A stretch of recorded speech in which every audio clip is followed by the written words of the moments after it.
ఒక breaking news అందుతోంది. శ్రీ సత్యసాయి జిల్లా కుమ్మరవాండ్లపల్లిలో పేలుడు సంభవించింది. ఇల్లు పూర్తిగా ధ్వంసమైపోయింది. నలుగురు చనిపోయారు. మరో 6గురికి తీవ్ర గాయాలయ్యాయి. వారిని హాస్పిటల్కి తరలించారు. ప్రస్తుతం ఇప్పటివరకు 2 డెడ్ బాడీల్ని బయటకు తీశారు పోలీసులు. పేలుడికి డిటోనేటర్లే కారణమని పోలీసులు అనుమానం వ్యక్తం చేస్తున్నారు.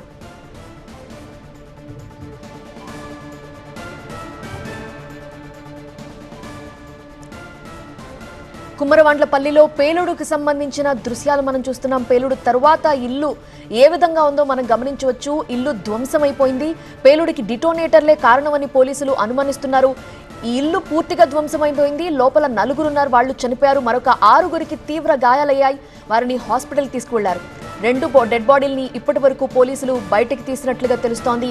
అసలు ఈ పేలుడు కారణం డిటోనేటర్లు అనుమానిస్తున్నారు. అయితే డిటోనేటర్లు లోపలున్నాయా లేదా, ఎవరైనా ఈ డిటోనేటర్లు అమర్చి ఈ విధంగా చేశారా, ప్రమాదానికి కారణాలు ఏంటి, ఎవరు చేశారు, దీనికి సంబంధించిన వివరాలు తెలియాల్సింది. మా ప్రతినిధిని అడిగి మరిన్ని వివరాలు తెలుసుకుందాం.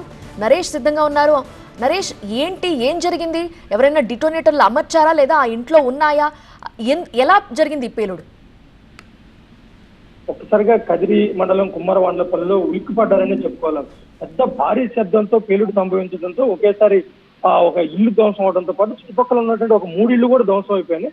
ఎప్పుడైతే పోలీసులు, ఫైర్ శాఖ సిబ్బంది లోపలికి వచ్చి వెతికితే ఒక 4 డెడ్ బాడీలు ఇప్పటివరకు అయితే మాత్రం గుర్తించి ఆసుపత్రికి తరలించారు. అదేవిధంగా చుట్టుపక్కల ఇళ్లలో ఆ పేలుడు దాటికి వచ్చి పడిన ఆ మట్టి ఏదైతే రాళ్లు ఉంటాయో వాటి వల్ల కూడా తీవ్రంగా గాయపడి ఒక 15 మంది వరకు, మొదట 6గురు అనుకున్నప్పుడు కూడా తర్వాత మరొక 15 మంది వరకు కూడా ఇప్పటికే కదిరి ప్రభుత్వ ఆసుపత్రికి తరలించి వారికి చికిత్స అందిస్తున్నారు. అయితే పేలుడికి కారణం ఏంటి అని చూసుకుంటే ఆ చుట్టుపక్కల మొత్తం పరిసరాలు చూసుకుంటే అక్కడ ఈ గ్లిటన్ స్టిక్స్, అదేవిధంగా డిటోనర్లకు అమర్చేటువంటి ఈ డ్రిల్లింగ్ మిషన్ తో పాటు ఇంటి బయట ఉన్నటువంటి ఏవైతే కొండరాళ్లను తొవ్వి వాటిలో ఈ గ్లిటన్ స్టిక్స్, అదేవిధంగా డిటోనేటర్లు అమర్చేందుకు ఉపయోగించేటువంటి డ్రిల్లింగ్ మిషన్ కు ఉపయోగించే ట్రాక్టర్ కూడా ఉండటంతో ఖచ్చితంగా ఇక్కడ ఈ గ్లిటన్ స్టిక్స్ కావచ్చు, అదేవిధంగా డిటోనేటర్లకు సంబంధించిన పేలుడు పదార్థాలు ఏవో ఉండి ఉంటాయని పోలీసులు అయితే అనుమానం వ్యక్తం చేస్తారు. ప్రాథమికంగా అయితే గ్యాస్ వల్ల సిలిండర్ పేలడం వల్ల ఈ పేలుడు సంభవించిందా, లేదంటే గ్లిటన్ స్టిక్స్, అదేవిధంగా ఈ డిటోనేటర్ల పేలుడు పదార్థాలు పేలడం వల్ల ఈ ప్రమాదం సంభవించింది అనే దానిపై ఇప్పటికే పోలీసులు అయితే మాత్రం ఆరా తీస్తున్నారు. ప్రధానంగా చూసుకున్నట్లయితే ఆ ఇంట్లో మాత్రం ఖచ్చితంగా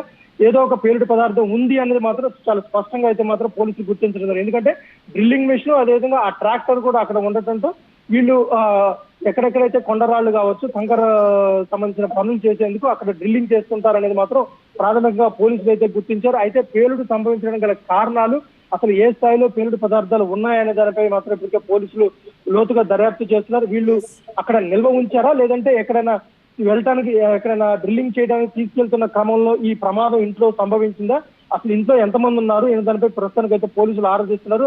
ఒక పెద్ద పేలుడు సంభవించడంతో కుమ్మరవాండ్లపల్లిలో మాత్రం జనం ఒక్కసారిగా ఉలిక్కిపడ్డారని చెప్పారు. జనవాసాల మధ్య ఈ పేలుడు సంభవించడంతో మాత్రం స్థానికులు భయాందోళనకు గురయ్యారు. రైట్ నరేష్.